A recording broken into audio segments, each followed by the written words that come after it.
Hello students, welcome to NM education. आज video रे तुम सप्तम श्रेणी साहित्य सौरभ बहिर आमे धरणी बुकुर शिशु चैप्टर रा अभ्यास कार्य आलोचना करिबा। आमे पूर्व भिडियो रे सप्तम श्रेणी साहित्य सौरभ बहिर मो पिला बेल कथा चैप्टर रा अभ्यास कार्य आलोचना करि सारिथिले। जो माने देखि नाहंती डिस्क्रिप्शन रे लिंक अछि, देखि नेबे। प्रश्न 1 उत्तर कुह। क नंबर अद्भुत पिलाटी किपरि देखा जाउथिला? उत्तर अद्भुत पिलाटी अद्भुत देखा जाउथिला। ताहार मुंड साधारण पिलांक ठारू अपेक्षाकृत बड़। आखि दुईटा ज्वलंत अंगार भली उज्ज्वल। कान दुईटी असंभव भावरे लंबा। मुहरे गंभीरता, देहरे अद्भुत पोशाक। प्रश्न ख पिलाटी को भूत भाबी शिला और सीमा पलाई जिबा देखि रूपा कण कहिला? उत्तर पिलाटी को भूत भाबी शिला और सीमा पलाई जिबा देखि रूपा कहिला जे बड़ माने डराइबा पई मन गढ़ा गप सबु कहितांती। प्रकृत रे दुनिया रे भूत फूत किछि नाही। से हेउछि गोटिए सहररु आसीथिबा पिला। प्रश्न ग रूपा अद्भुत पिलाटीर ना पचारिबारु पिलाटी की उत्तर देला? उत्तर रूपा अद्भुत पिलाटीर ना पचारिबारु पिलाटी कहिला जे तार कौनसी ना नाही। ता सृष्टिकर्ता ताकू चापवान बोली डाकंती। प्रश्न घ बहुत आगरे एकथाटी बुझाइबाकू जाई पिलाटी की उत्तर देला? उत्तर बहुत आगरे एकथाटी बुझाइबाकू जाई पिलाटी कहिला जे से 22nd सेंचुरीर पिला, अर्थात द्वाविंश शताब्दीर पिला। प्रश्न 1 जीवन सारा तमे स्वप्न देखुथिबो, केबे ताहा सत हेबो नाही। एकथा सुनी रूपा की प्रतिक्रिया प्रकाश कला? एथिर उत्तर हबो अद्भुत पिलाटी रूपा, सीमा, शिला, जयंती इत्यादि पिलामानंकु प्रभावित करिबाकू जाई कहिछि सेमाने तापरि होइगले असाध्य साधन करि पारिबो, नचेत जीवन सारा केवल स्वप्न देखुथिबे। अद्भुत पिलार एभली कथा सुनी रूपा प्रतिक्रिया प्रकाश करी कहिछि जे मनीष स्वप्न भितरे वास्तव को खोजी आनंद पाउछि बोली ए दुनिया रे बंची रहिछि। कारण बहु वर्ष पूर्वरु ए दुनिया रे बापा माँ भाई भौणी स्नेह भक्ति हस कांद रहिथिला, आजि भी अछि। एही चिंताधारा सबुदिन पई रहिथिबो, कारण सेमाने धरणी बुकुर शिशु। सेमाने अद्भुत पिला भली यंत्र मनीष नुहंती। प्रश्न च अद्भुत पिलाटी उभेई गला परे रूपा समस्तंकु कण कहिला? उत्तर अद्भुत पिलाटी उभेई गला परे सीमा व्यस्त होई पड़िला। अद्भुत पिलाटी सेमानंकु सुख देव बोली से भाबिथिला। रूपा समस्तंकु बुझाइबाकू जाई कहिला जे सेमानंकु से पिलाटी सुख देबाकू आसी नथिला, बरং से एक अवास्तव दुनिया को नहीं जिबाकू आसीथिला।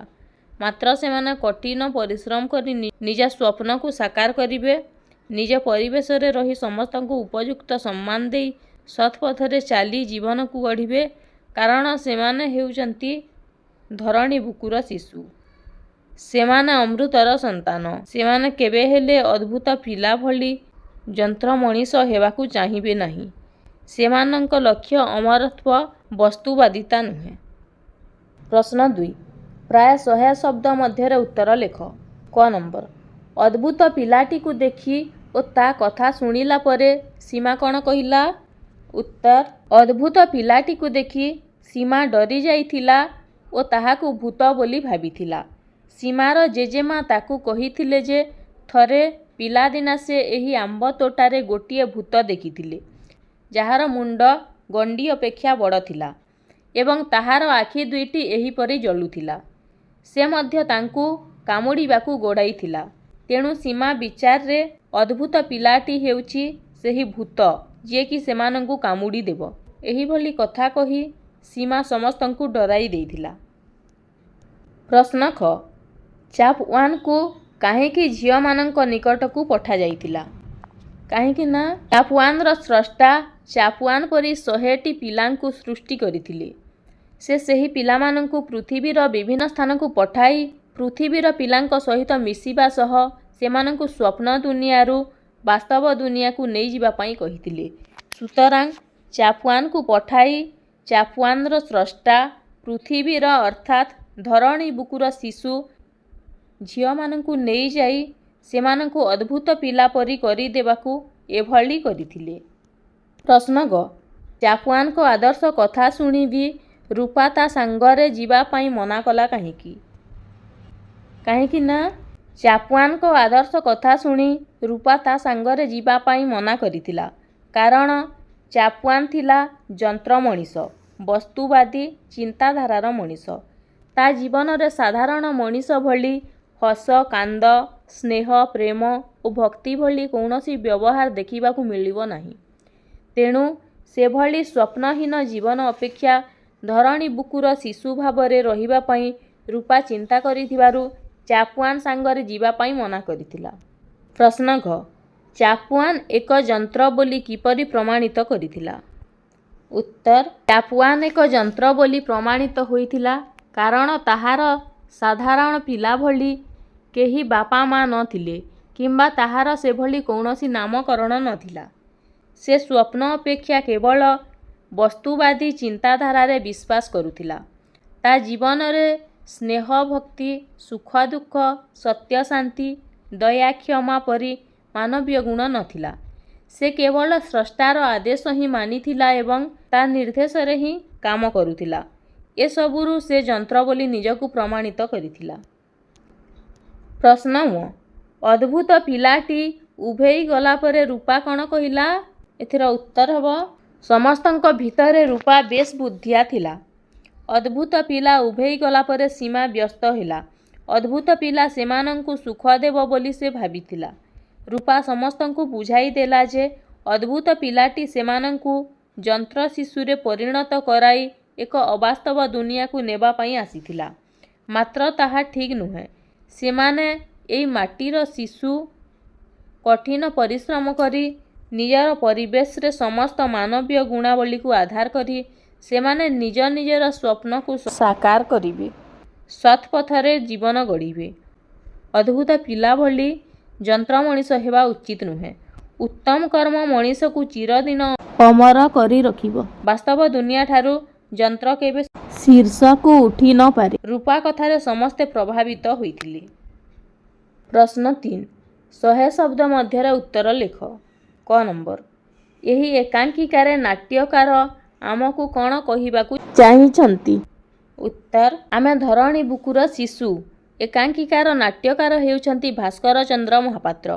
ଉକ୍ତ ଏକାଙ୍କିକାଟିରେ ନାଟ୍ୟକାର ସାମ୍ପ୍ରତିକ ମଣିଷମାନଙ୍କର ଚିନ୍ତାଧାରାକୁ ଏକ ଅଦ୍ଭୁତ ପିଲା ଚରିତ୍ର ମାଧ୍ୟମରେ ପ୍ରକାଶ କରିଛନ୍ତି। ମଣିଷ ପିତାମାତାଙ୍କ ଠାରୁ ଜନ୍ମ ନିଏ। ପିତାମାତାଙ୍କ ଆଦର ସ୍ନେହରେ ଲାଳିତ ପାଳିତ ହୁଏ। ପିତାମାତାଙ୍କୁ ସେ ଭଲ ପାଏ ଓ ଭକ୍ତି କରେ।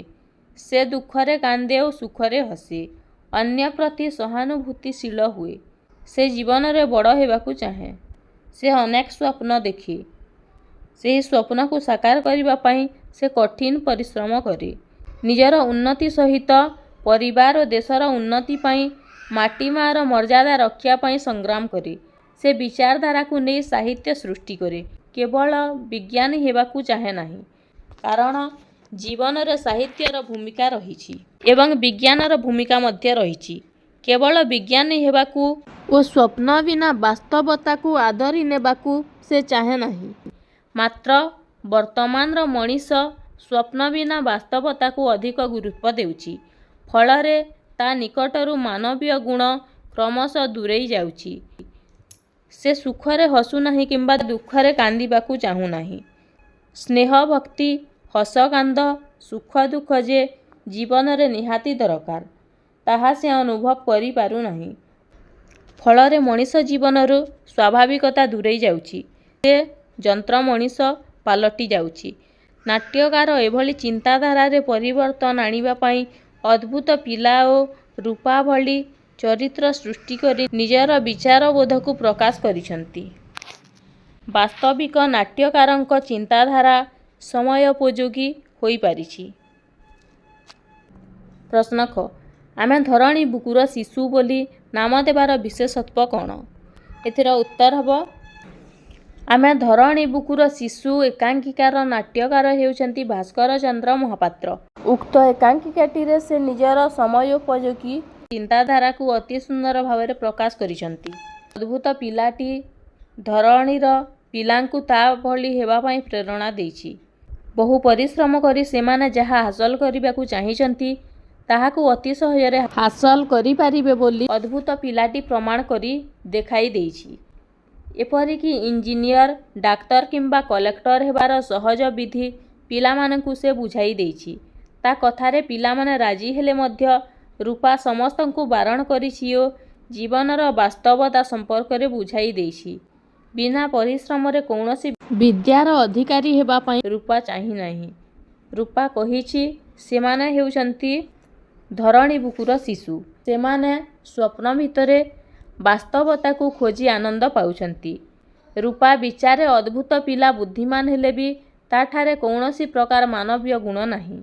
ସେ କେବେ ହେଲେ ସ୍ନେହ, ଭକ୍ତି, ସୁଖ ଦୁଃଖ, ସତ୍ୟ, ଶାନ୍ତି, ଦୟା, କ୍ଷମା ପ୍ରକାଶ କରିପାରିବ ନାହିଁ। ବାପା ମା ଓ ଗୁରୁଜନ ମେଳରେ ରହି ସ୍ନେହ, ପ୍ରେମ, ଭଲ ପାଇବାକୁ ଆଦରି ସତ୍ ପଥରେ ଚାଲି ଜୀବନ ଗଢ଼ିବାର ଗୁରୁତ୍ୱ ସେ ସାଙ୍ଗମାନଙ୍କୁ ବୁଝାଇ ଦେଇଛି। ଉକ୍ତ ଏକାଙ୍କିକାରେ ନାଟ୍ୟକାର ରୂପା ଚରିତ୍ର ମାଧ୍ୟମରେ ଧରଣୀ ବୁକୁର ଶିଶୁଙ୍କର ମହତ୍ୱକୁ ଯଥାର୍ଥ ଭାବରେ ପ୍ରକାଶ କରିଥିବାରୁ ଏକାଙ୍କିକାର ନାମକରଣଟି ସାର୍ଥକ ହୋଇଛି।